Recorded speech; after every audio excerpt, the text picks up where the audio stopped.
Guide to Safe Driving in Your 80s. In real estate, helping people move from their house is often one of the hardest, more emotional things to do, right? One, it's a big job, it's a big move.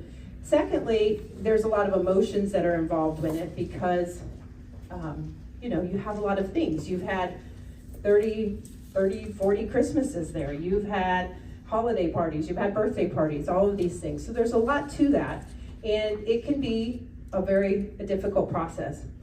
And people don't always want to, give up their home.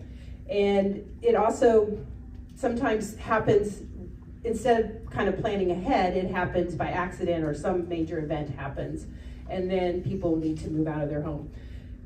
I think that that's difficult, but for me, I think one of the things that is equally as difficult is driving and giving up driving. I think for me, as probably because I'm a real estate agent driving everywhere, that driving is an important part of who I am and what I do and my freedom.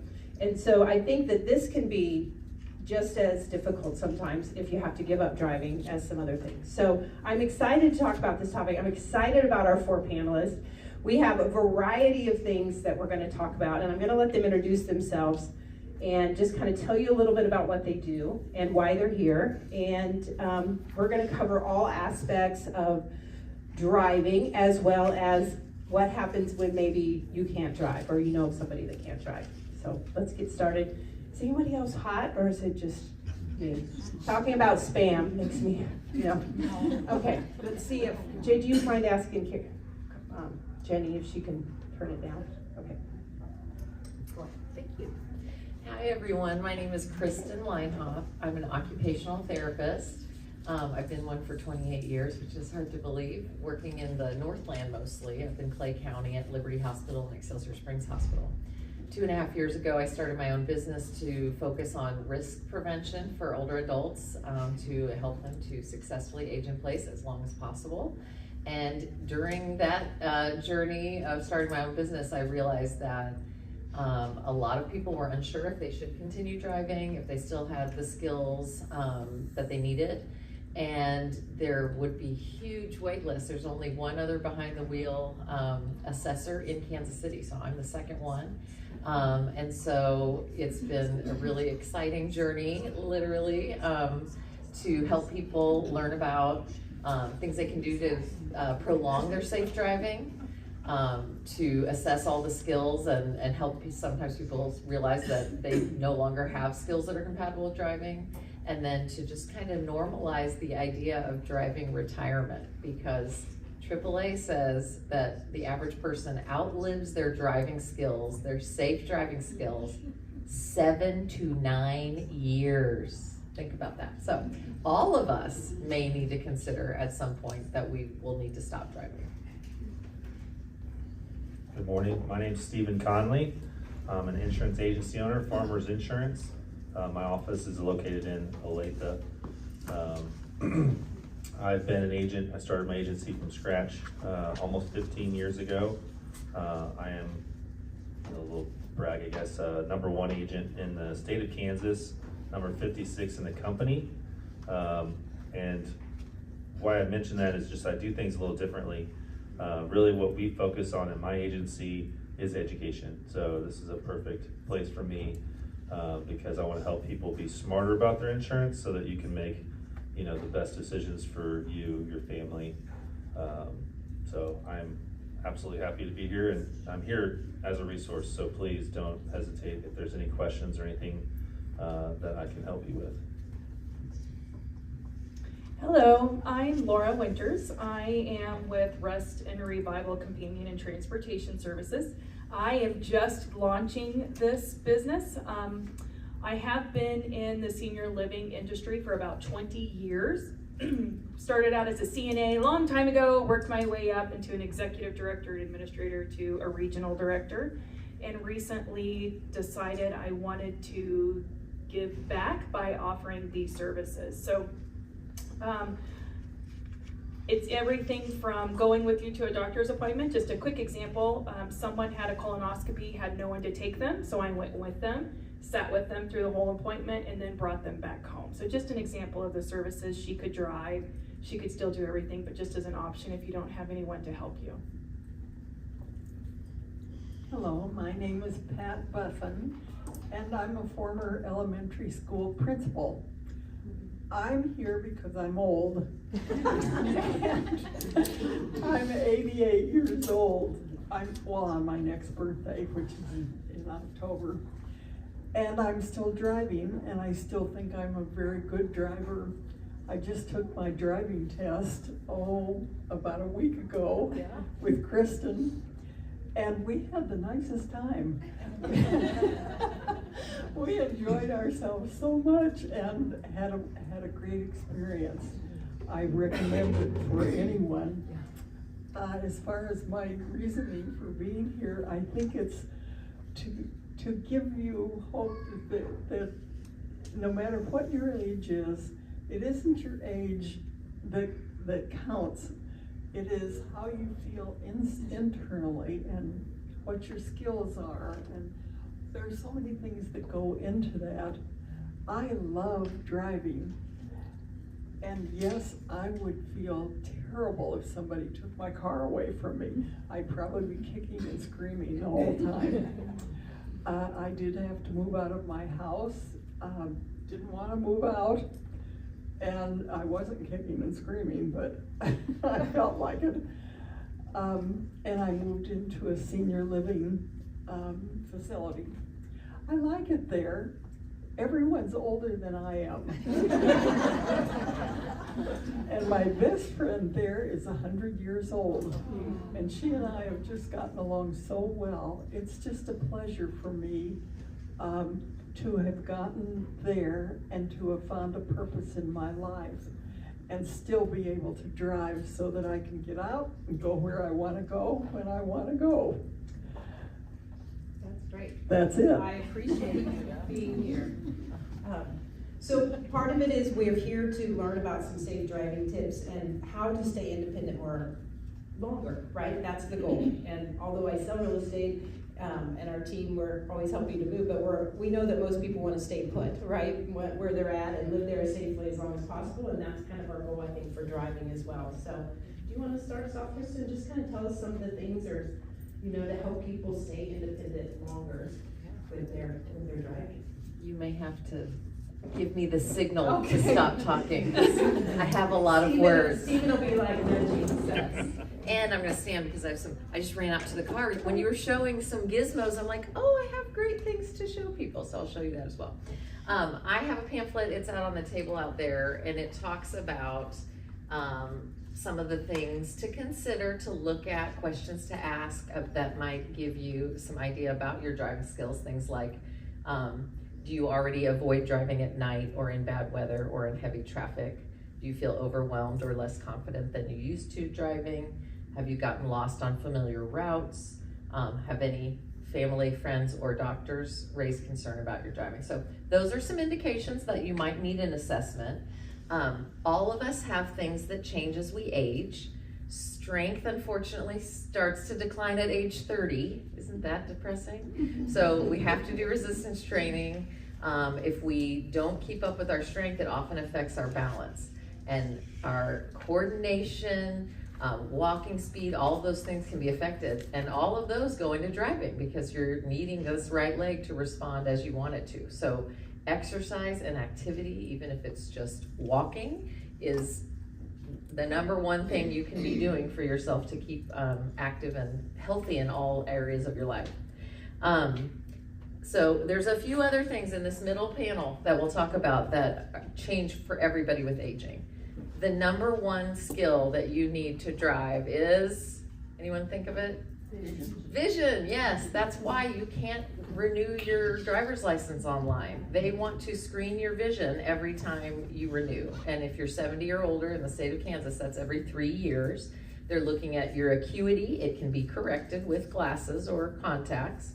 And they're looking at your horizontal field of view. So they want to make sure you can see things coming in at the side, like pedestrians and crosswalks or cars coming out of parking lots. So the other huge thing you can do is go have your eyes checked by your doctor every year. Don't let it slide. Don't say, oh, my prescription hasn't changed. There are changes that we have that are normal with aging, which would be acuity changing and dryness, kind of the wetness of our eyes decreases, and they can give you drops that help with that. And then there are a lot of eye diseases that are very common in older age that you need to be monitored for annually. Sometimes people will hear from their doctor they want to see them more often than that. Another thing that declines with age for all of us is our ability to shift attention. So if you think you can multitask, that is a wives' tale. We cannot think of two things at once, but we can shift really quickly between things.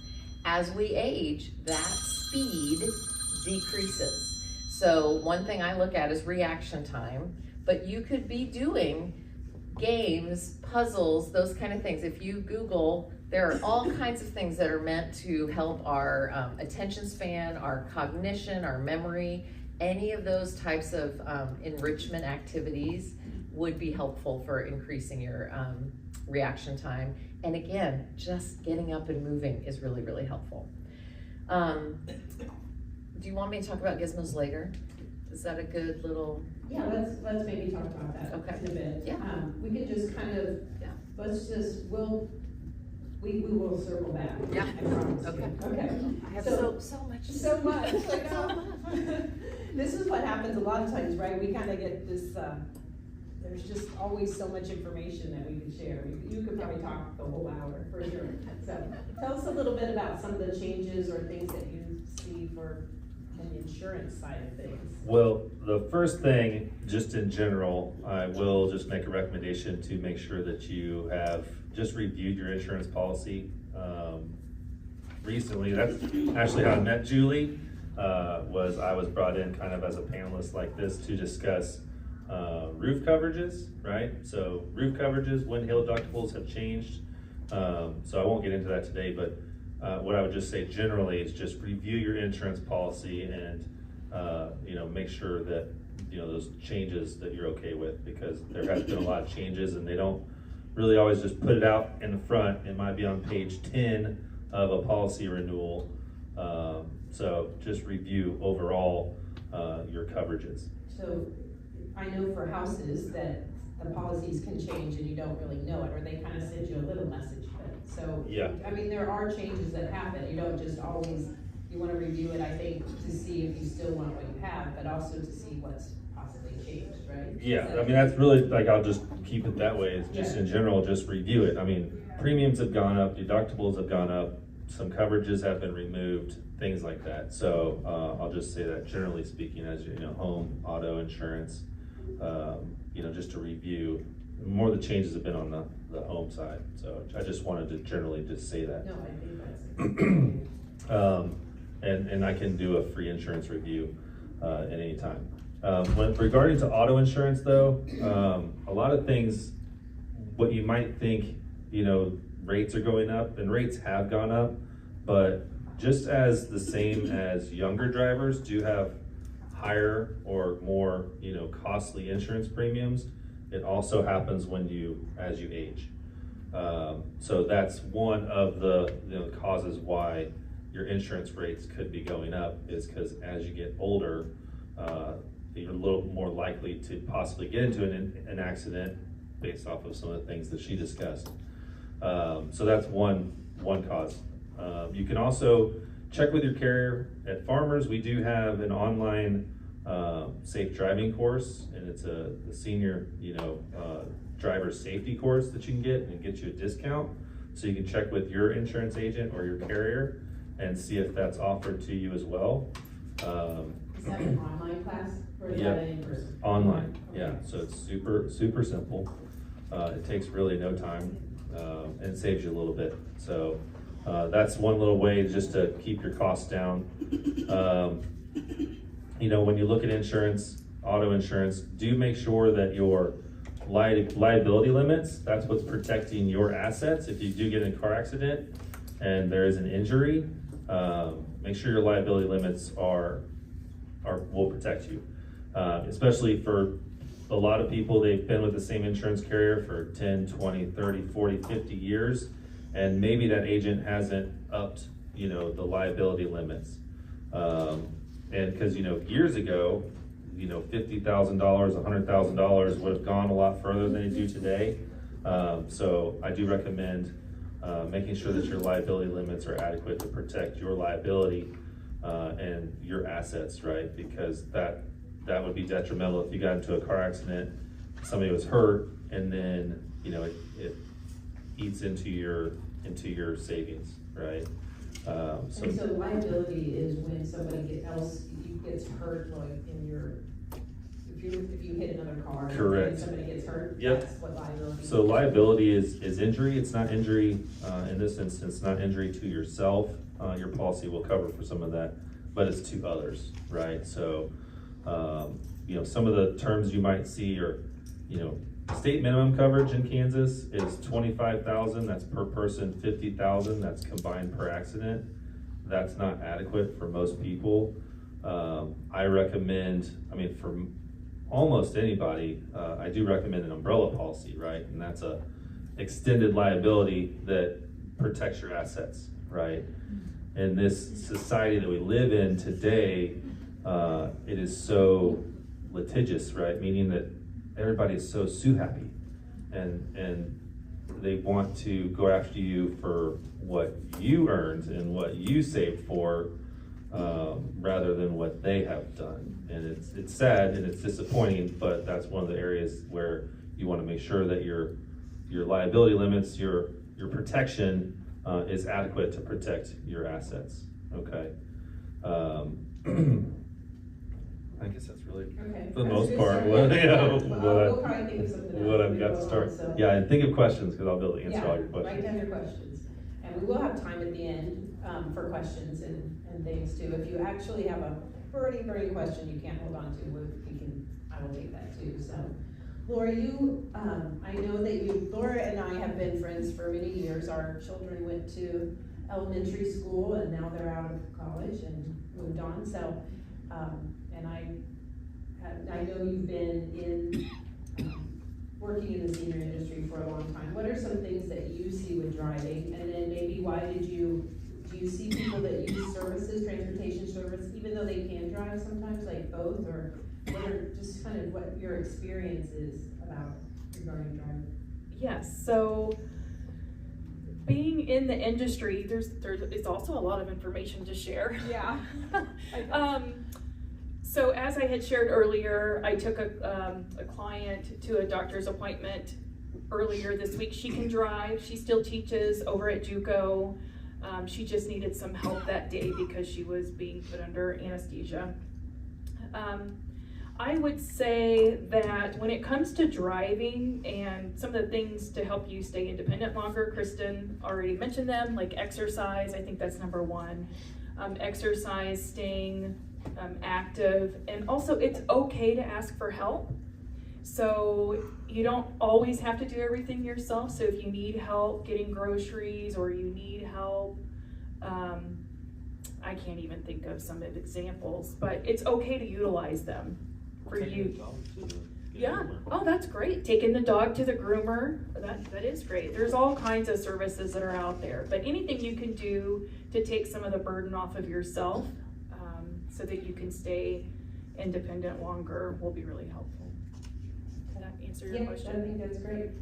Pat, do you have something you want to add? How do you feel with the people that are at your community that you live in now? Are a lot of people still driving? Is that something that's, Well, they are not. I mean, I know you're the youngest there, so I know.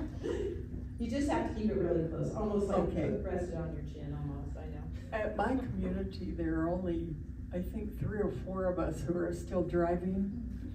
And so, I will say to you that I do disagree just a little bit with what's been said here, because I believe that, and my advice to people is, don't let anyone do anything for you that you can do yourself. That's good. And That's that why we have way- 4 panelists. Even if you are good, I like it. People want to help you, and they look at you as if you can't do things anymore. Well, you can do things. And so you need, when you can walk, walk. And when you can get up out of a chair, get up out of a chair. When you're in a wheelchair, you can make your feet go. And I'll give you an example. I sat down when I moved into this facility. I sat down next to a lady at my table, and I said, "Hi, my name's Pat. What's your name?" And she said, "My name is." And I said, "Have you been here long?" And she said, "I'm just here to die." Oh my gosh. And I said, "Well, I'm not going to sit at a table with someone who's negative because it'll make me negative. And so either you change or I'm going to a different table." And she kind of laughed a little bit, but I meant that. I think it's important to be around positive people and people who are still doing, not just talking, but doing things. So my advice when we're all talking is, get out and do those things yourself. If you can do them, do them.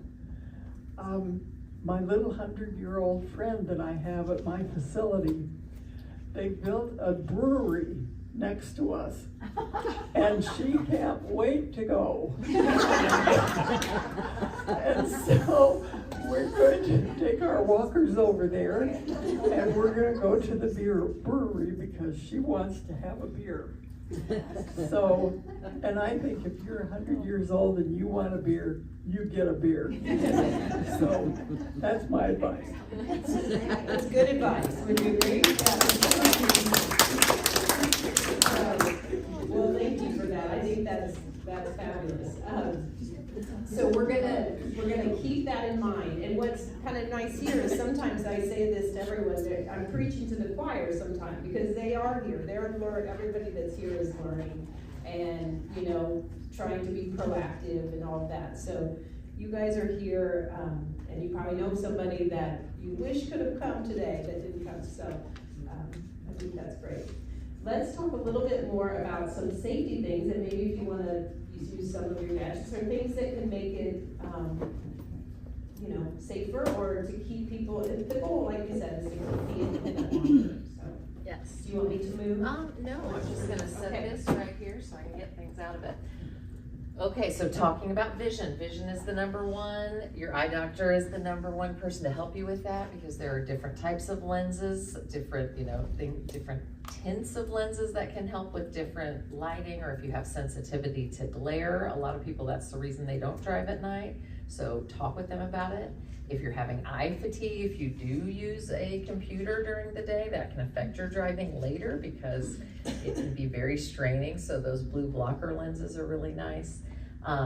But in the car, one big thing is to get your seat as high as comfortable with the steering wheel. So maybe moving the steering wheel up and then moving your seat up. Most of them now adjust not only forward and backward, but up and down, in addition to the back, because that allows you to see the lines on the road better, especially on the right. So, I notice a lot of people when we're driving, they might drift to the right without realizing it. Some people, and this is just another thing I've noticed, anecdotal, that a lot of older adults have a car that they've had for a while and they don't put many miles on it, and they like their car, so they don't want to change it. But they often are so old that they don't have any of the new safety features. You can get a used car that's 10 years old that has blind spot monitoring and a backing camera. Those were kind of the first two things that came out, and I think they're really important to have. I like to tell people driving has changed. Even though you've driven for 65 years, the roads are different, the congestion is different, the pathways are different. They've got these double diamonds where you cross to the wrong side and roundabouts everywhere. So it's really important that you can view the road and see those lines. So that's a number one on vision. Another thing is that, Can I ask a question? yes. Like, watch those. Cataracts, is that something that people can see, like it causes? Very, very, very good question. Everyone that gets outside will develop cataracts. If you live long enough, the exposure to the sun causes cataracts. I've had people have cataract removal that were like, I was about to get a new television because I thought the color was so off, grainy, yellow, dark. It makes a huge difference, and it's something that, again, has happened so incrementally for decades that we don't really see it anymore. So definitely that's a conversation to have with your doctor, and if your eye doctor is recommending cataract removal, do it. Some people I know have to have it done again because 10 or 15 years later they'll develop again. So that is huge, yes. The other thing is the doctor may not recommend your cataract surgery, but if you have trouble with glare, you need to tell them, because if you have trouble with glare, they will do the surgery. Oh, that's very good to know. Yeah, like I said, a lot of people, night driving is limited by glare. People of every age can have what's called night myopia, where it's, in your 30s even, where it's harder to see with the low light. That's visual discrimination. It's kind of the difference between black and white and then all those grays in between. So I like to tell people, if you don't drive at night, you probably also shouldn't drive anytime it's raining, anytime it's snowing, because that's the same thing that's happening. It may be brighter, but it's changing that discrimination for you. So that's a tip I tell people. If you are, able to reschedule because the weather got really bad or the day got away from you, and when you go out now, it's gonna be rush hour and sunset, avoid it. Those are the hardest times to drive. So those are great points. I do love panoramic. Let's see if I can get this out. Panoramic rear view mirror. This cost $13 on Amazon. You Google panoramic or search bar panoramic rear view mirror. This clips right over my rear view mirror. I put my make and model of my car in, so my garage door openers that are on the rear view mirror are not blocked. So this thing is incredible. You see out your back window very well, but also the side windows in the back seat. Super important. I recommend it for everybody. One thing I would say is if you put it where you normally put it, you can see yourself. And that's a little distracting and a little disorienting. So make sure you pivot it a little bit so that it's really showing those mirrors. The other thing that you can add to your car is a little convex mirror. They have all kinds of different shapes now. You've probably seen on trucks where they just have that round one, and that was the original version. But now they have all different shapes. This one actually clips on the top of your side mirror, but there's a lot that have adhesive that you can just put in the bottom outside corner of your existing side mirror, and so you're still able to see, and then you just get this spot of everything. It's a much better way to remove your blind spots. There is a service called CarFit. If anybody's heard of that, it's a national initiative, I think by AAA and AOTA. But usually nurses in Kansas City, all the big trauma hospitals do, they have to do community education on the main things that bring people in. So obviously car accidents are a big one. So look for it, Google it, see where it's being held, but usually it's put on by nurses and OTs. You get a 10-minute appointment, and you don't get out of your car. You drive to the first cone. They check things like that all your lights are working. They check your positioning in the car again, and we want you high above the steering wheel by at least 2 inches and at least 10 inches away from the steering wheel because of airbag safety. If you're closer than that, the airbag can hurt you more than it will. You would rather be hurt by an airbag than the steering wheel or whatever the other old option was, but you still don't want to be too close to it because you can be burned by it, powder burns. The other new tip is to not drive at 10 and 2 anymore, because you don't want your arms to hit you if the airbag deploys. So 9 and 3 is the new safe, or you can go to 4 and 5 or down lower. My car, which is a 2025, has all the bells and whistles. My steering wheel heater only heats at 9 and 3. It's so smart, because it's like, it's gonna make me keep my hands there. Can I say something about the yes, carpet? I looked this up, there was one that was on May 12th, but I kind of searched Kansas and Missouri and I didn't see any. There's some that coming in Lawrence, but that's a bit of a ways. But they did have an online version. Again, not as probably as helpful as having some right there adjust your car. We could do our own. We Can we? Okay. Yeah, I get one of because those you're- nurses and then I can do it with her, yeah. Okay, Absolutely. okay. So yeah, would anybody be interested in something like that you drive through? Okay, all right. Well, maybe Lenexa wants to hold too with that. Okay, we will work on that. I'd love having a little field trip workshop. Yes? I have a question about positioning your left foot when you drive, because the article I read that talked about repositioning where you put your hands on the steering wheel also said where you should place your left foot when you drive. Tell me what it said, Well, because it's in I that don't. spot that sometimes looks like where a pedal should be, and that is where, it's called a dead pedal or something Right. like that, I can't remember the term for it, but that's where they recommend you position your left foot. I do think there's usually like a kind of a slant, right, and it's usually carpeted with whatever the carpeting in your car is. My thinking on that is, again, if you sit with your knees really bent and kind of under you, I've seen people drive cross-legged, that kind of thing. You know, your leg's not in as safe a position. We want it protected as much as possible. So that would be my guess on that. That is interesting.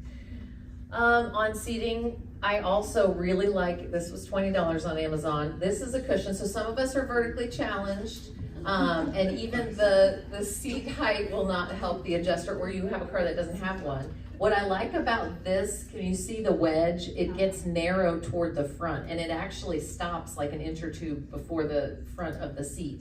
So when you're sitting on it, it's memory foam, it's good for your back, and if you have hip issues and anything like that too, but it puts you up higher, but it doesn't raise your leg higher from the pedal or up toward the steering wheel. There are also things called pedal extensions. So if you have changed in height with aging, which can happen, that might be beneficial. There are even cars, they're usually in trucks, that have that as a standard feature where you can adjust the pedal length so that if you're shorter, you can reach them okay. There are other devices that can help you get into the car. For a second. So this is like a lazy Susan. So you put it, this part goes in the crack behind the back in the seat, and you sit in it, and then as you help your legs in, it helps you pivot. So for some people, this is really helpful. You do have to be centered on it. If you sit just on the front, it's all the pressure's there and it's not gonna work. Kind of handy. And then my other, this is probably my What is number that one. called? Have you guys seen one of these? Car armrest. Okay, this goes, every car has a latch that's kind of looks rectangular where the door attaches. So this metal part just rests in there. You can either do it facing out or facing toward the door when you open the door. So if I'm getting out of the driver's seat, you don't want to drive with it because of this metal part. So it's interesting. It's a three-way. It's meant to be able to cut your safety belt if you get stuck in the car, and the metal part not only anchors it for pushing up from, but you could use it to break a window if you drive into a lake and are sinking, which I hope none of us are ever doing, or if the bridge collapses that you're on, right? And you can think about. Or a fire, yes, oh, that's probably much more common. You get an accident and the car starts on fire. Okay, so yes. So, but you don't want to drive with it like, I like to put it in my console with the lid closed. Like, you don't want this thing flying around the car, like, you know what I mean? Like, don't put it on the floorboard or anything like that.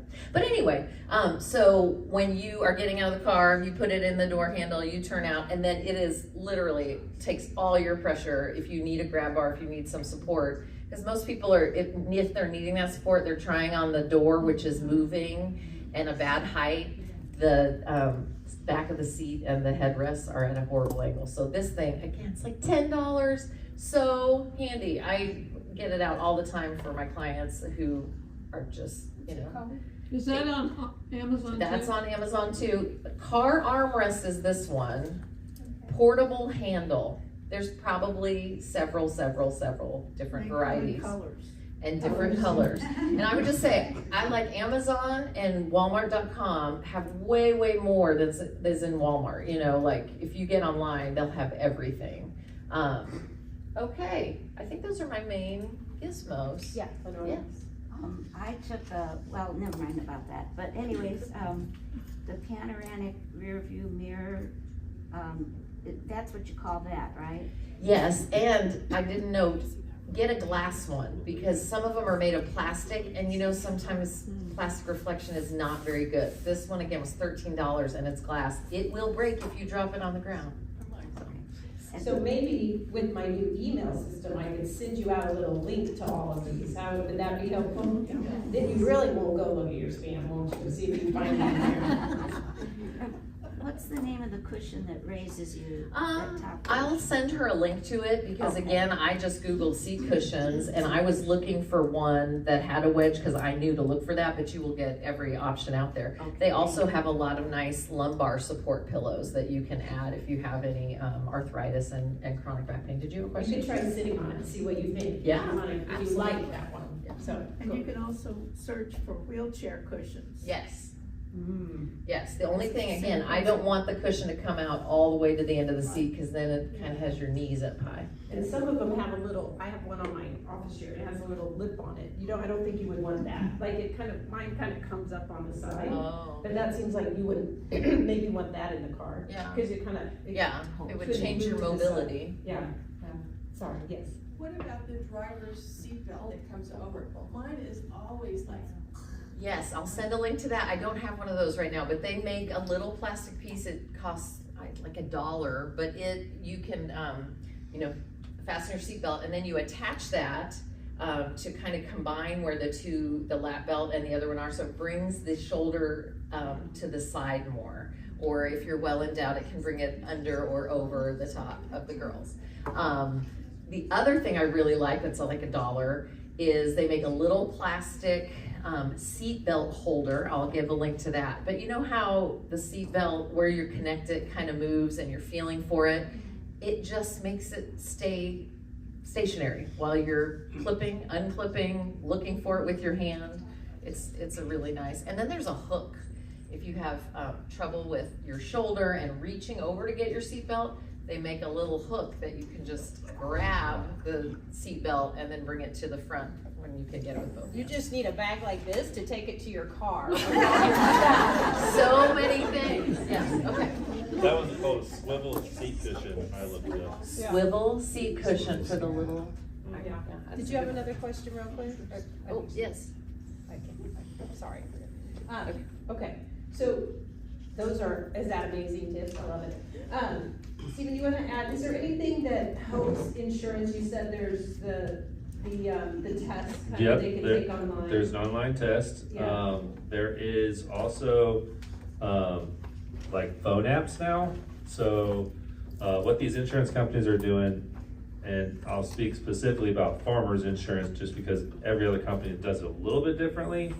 But for example, I have a lot of people, I've got a lot of senior clients, and they're like, well, I'm not driving as much, so my rates should be lower. Well, we do have a phone app and it monitors just a few things, and that discount can be up to 15-20%, and it does track. So it does track mileage, right? So it does track mileage. So if you're not driving a whole lot, that's gonna give you an extra discount. Obviously, I would assume, maybe there are some speed demons out here, but you're probably not racing around town either, right? So it does monitor speed, distracted driving. So as long as you're not Facebooking and doing your selfies and things like that, because that is the #1 cause of car accidents is distracted driving. These things right here are, I think, I'm totally making this up, but I bet that's, I don't know, well over 50% the cause of car accidents is because people are, looking at their phone. I see it all the time. You see the person that's kind of driving erratically, slow speed, and you drive, you know, I pass them because I just don't trust them. And they're, you know, doing this on their phone. I saw one on the way here. I mean, she had it this close to her face, and I was just like, gosh, you can't see the road. So if you're not, you know, using your phone, you know, a whole lot, obviously GPS is, you know, I use this for GPS and for music, right? Those are the two things that I use the phone for. And what I would recommend for anybody is, you know, if you do use your phone, this right here is like most phones have. I mean, I feel like most cases you now have this, so you can use it obviously like that, but it's magnetic, and I've got this little thing that attaches to my dash, and it goes right there. So if I am using it for GPS, it's just right there. I don't have to move it around. So if you're using your phone but you're not moving it like this, it's not going to count against you for distracted driving. So yeah, speeding. Oh, and then, you know, taking sharp corners, right? These things have what's called accelerometers in them. So when you do this, like, it knows what the phone is doing. So that's how they're monitoring the distracted driving. But that app. Is it ding you if you take sharp corners and hit curves kind of thing? It could, because it doesn't know the difference if you're, you know, tailgating somebody and then slamming on the brakes because you're tailgating, or yeah, just taking corners at, you know, 50 miles an hour. Yeah, but I feel like for most of us here, that app would actually save you money. So, but check with your insurance carrier, because most insurance carriers now have a phone app that you can get additional discounts on. Great, thank you. Yeah. Oh, yes. I have a question for Stephen. You mentioned that you, Farmers has a video that you could watch about driving and maybe get a discount. What about other programs like ARP that has driving courses? Does Farmers give credit to the person that they go through ARP? Because that's like a 4-hour program. Yes, yeah. So, We can kind of say it again, but what she said. so what she's asking is, like, ARP has a safety driving course, and that's what I'm speaking to. So we don't have our own course. Oh, okay. It is through a course like that. I think AAA has one, but there are online driver safety courses, and those apply for that additional discount with Farmers. But I would probably bet that most insurance carriers will have some form of, you know, discount for a safety driving course. Thank you. Absolutely. Real quick, Laura, I want to come back to you because I want to move on to, I want to say a few things about what if we can't drive, like what are some alternatives if you decide that you can't drive. But Pat, I want to hear, I know you did an assessment with Kristen, and so why did you decide to do that? Or what was the reasoning for that, and what kind of were some of the benefits of what you experienced? Well, the reason that I have taken 3 driving tests now, every 2 years I take a driving test. The reason for that is that my children make me. I'm sorry, Kristen. It's true. However, I do think it's really important to do that. So, the one that Kristen gave me the other day was really superior in many, many ways. I liked it because she came in as a physical therapist, occupational therapist, and did a cognitive test for me. And it wasn't scary or anything like that. It was just a test to see where I am cognitively. She also did some other tests to see where I am physically. And then she took me out to drive, and we drove around for about an hour and a half. And I think she liked having somebody drive her around. We were having such a good time, you know, and I don't think I made any mistakes that I know about except for one. And that was, I didn't know that if you're in a roundabout, you have to signal when you're getting out of the roundabout. That's new. So I never signaled. Roundabouts are new. I think that's always been the rule, but nobody knows it. So yes, you don't signal in, you merge in, you don't have to stop if there's a car coming. You never stop in the roundabout ever. And then when you are gonna come out, you signal out so that the next person sees, oh, they're exiting, I don't need to slow down or stop. It's hard to do because you're turning your wheel to the left and you're trying to get that signal to stay on, and it doesn't want to do that. But that is the law in Kansas. And I'm trying to do that now. Did you try the arm signals, like this is left? No, I this is didn't do right. that. No, okay, well, it's summer, maybe now. I do have to say this, as an older driver, it is more difficult now to drive than it has been for many, many years. And that's the reason I think it is these motorbikes that kids are riding. And I think there should be some regulations on those motorbikes, because I was driving down Mission Road at 41 miles an hour and someone on a motorbike passed me. Now that's ridiculous. And some of them are on sidewalks. And now in Prairie Village, they're talking about people who are walking on sidewalks need to get off the sidewalk so the motorbike can get through. That is ridiculous. I think a sidewalk means that. It means a side walk. It doesn't mean a side motorbike. My feeling is that parents need to take a look at what they're exposing their children to, because as much as you'd like to be careful as a driver, some things are very hard to be careful about right now. So I'm just cautioning people that once you do go out and drive and you still want to drive and you think you're a very good driver, that it's not quite as easy as it once was.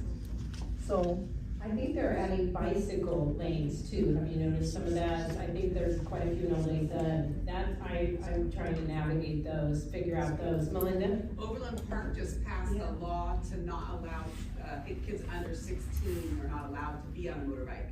Okay. So it would be interesting to see if the other cities around the area do the same. Change the law, that's good.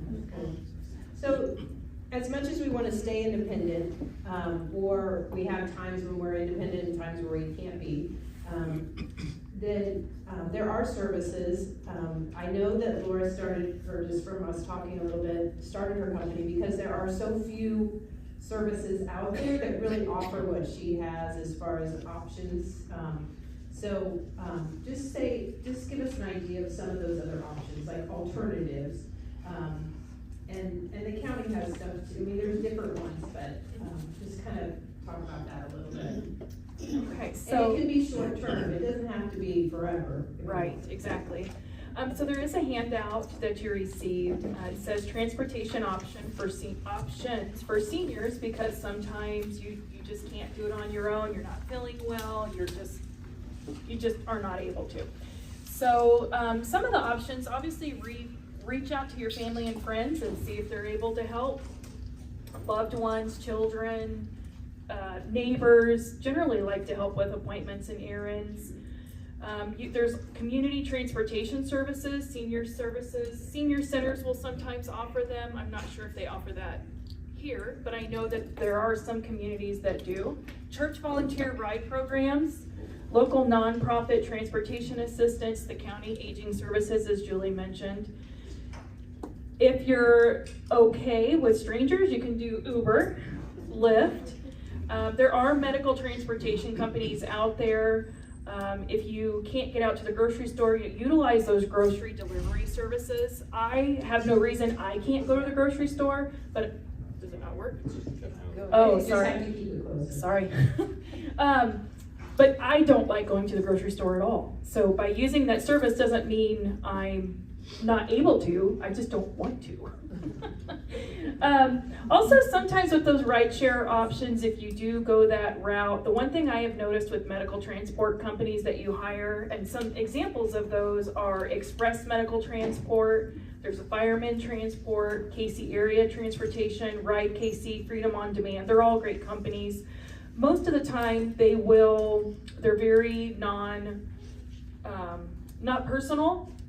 They take you to your appointment, you drop you off, and then you have to call them when you're ready to be picked up. So another option is the companion and escort transportation, which is something that I will do. I will escort you to the door or take you into the doctor's office, spend time with you. It's like that family member that is not able to be there with you. So as Pat said earlier, if you can do it yourself, please do. I mean, that is one way to stay active, but there are times that we're not able to. So there are some options out there for you. Any of them are just fine, but do what's comfortable for you. And I'm very excited about some of the things that you mentioned, like the swivel seat and the clip for the seat belt, to add those to my collection, because I do notice people do struggle with those at any age. I want to add one thing real quick. Go ahead. Check with your Medicare benefits, because a lot of the travel, especially at doctor's appointments, and things like that, are included in your Medicare benefits. So even if there's a cost to this, they will reimburse you. Okay, so if you haven't looked at your Medicare benefits, definitely take a look at that as well. Christina, did you have a quick? There is a senior-friendly Uber system called GoGo Grandparents that you don't need to use the app for. It's a toll-free number that you call. So instead of trying to navigate the Uber app, it's senior-friendly called GoGo Grandparents. Is that through Uber? It is. Nice. Yep. I think Uber, Lyft, DoorDash, and Instacart, according to what and so if you dial, if anybody wants the number, I can call it out real quick. Just go ahead, say what it is, yeah. Okay, it's 855 855 464 464 6872. 6872. Do you want to say another? Just to follow up on all these wonderful resources. So Uber and Lyft now have a silver mode. And I just want to talk up occupational therapists. All my cohorts that can see you either at home or in an outpatient clinic, they can practice these things with you guys. And I do it as well. Because it's hard. Technology is like a different language. You look at that screen and how hard am I supposed to push it and all those things. So what's nice about the silver mode on Uber and Lyft is that you can put in the destinations you go, the gym, church, grocery store, the people, so you select that, then it gives you the options of the drivers, you select that, and then you get picked up. Again, people like to practice that with someone else a couple of times usually. The drivers for those are 4-star rated or higher, and they will assist you with like bags and that kind of thing. I don't think they'll help you physically transfer, but if you were at Walmart and they pick you up, they'll take your bags, they'll put them in the car, and then they'll bring them up to your porch when you get home. So that's a nice service. GoGo Grandparent is scheduling Uber and Lyft, so they don't have like their own vehicles or anything. So I've had some adult children who are like, I'd rather just set up all the things for mom for the month as a cost savings. GoGo Grandparent has different plans. You can use them once, you can do unlimited for a month. So there's a huge range, and it's kind of a monthly fee, and they do a percentage over the mileage and that kind of thing. So there's never been a better time to not be able to drive, honestly, in our culture. But it is, all the county programs, senior programs, they are inundated. They have waiting lists. You have to if you have an appointment, you have to schedule in advance. Don't think you're gonna call that week and get your, Thursday eye doctor ride. So it just takes a little bit more planning.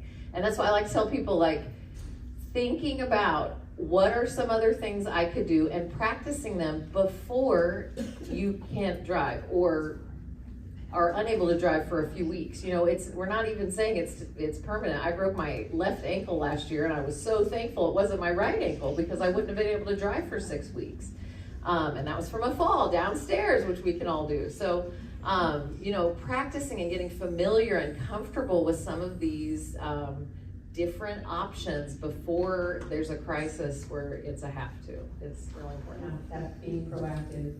Well, let's see if we have a couple minutes for questions. If there's a burning question that we haven't asked, does anybody have anything they want to ask? Okay, so let's go through and just kind of take away, or give us one of your takeaways one that you'd like us to kind of remember today. And Do you wanna start, let's start with Pat, and we'll come this way, and I'll give you time. She's gotta narrow it down. She's got a lot of things she wants to say. There's so many things, so, not you, Kristen, you do too, maybe, yeah. Can you tell she used to be a principal? She's good at this. Is this working? I don't know. You wanna trade? I want you to be able to hear me. The takeaway that I have received from this is all the different things that I could be doing if I need help. I don't need that help right now, but I'm going to need that help. And so I want to be prepared. And the important thing, I think, is that we all practice doing things and we all prepare ourselves for the things that are coming. And that will happen for you too. If you are unable to stay in your home, for example, you kind of have to prepare your whole head for that. And it's an adjustment period, but it's okay, and it works out, and you find a purpose for yourself. And I think it's a good life. So I just feel optimistic about living this old, to be this old, and maybe I'll make it to 100 like my friend Virgie. And if I do, I'm gonna go out and have a beer.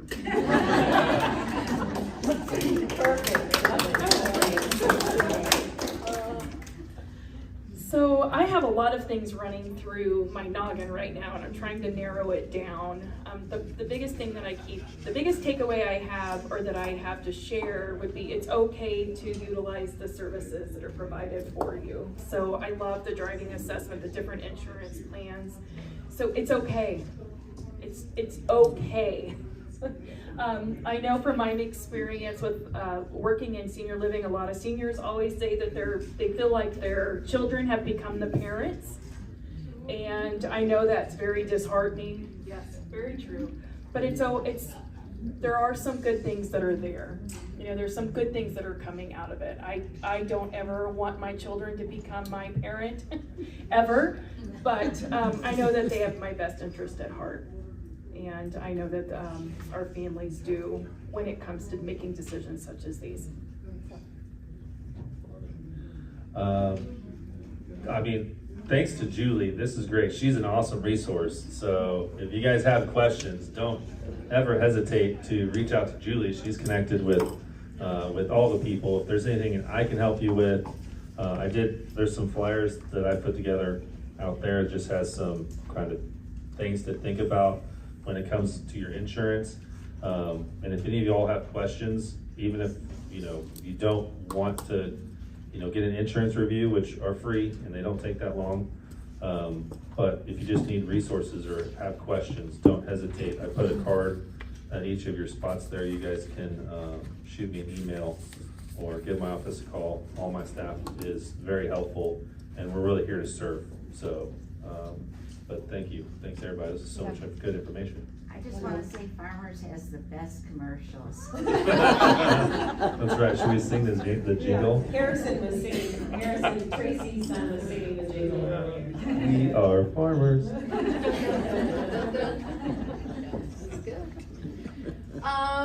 So I'm gonna bring it back around. Don't think this is negative. I'm gonna bring it back around to positive. I just wanna emphasize that safe driving is about skills. It's not about age or experience.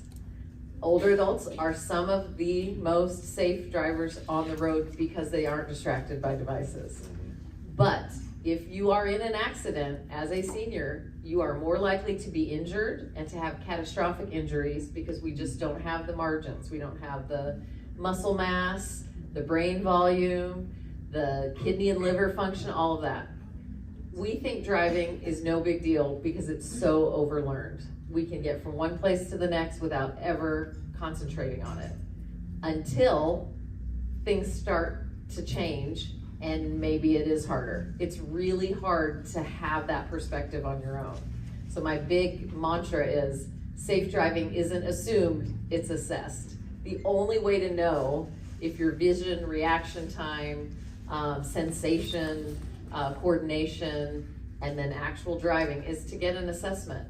I think it's hard when there's a sense of, I don't want to, Medicare doesn't pay for this. They call driving a non-essential, even though most of us think of it as essential. So it's hard to put money towards something that isn't required, you know? But here comes the positive. The earlier and the more proactive you are in all areas of aging in place, aging at home, the more options you have, the more autonomy you have, the more your adult children will listen to what you say. When we start to decline, have issues, falls, fender benders, you know, little things, and say, oh, it's not a big deal, it kind of ruins our credibility, because it is a big deal.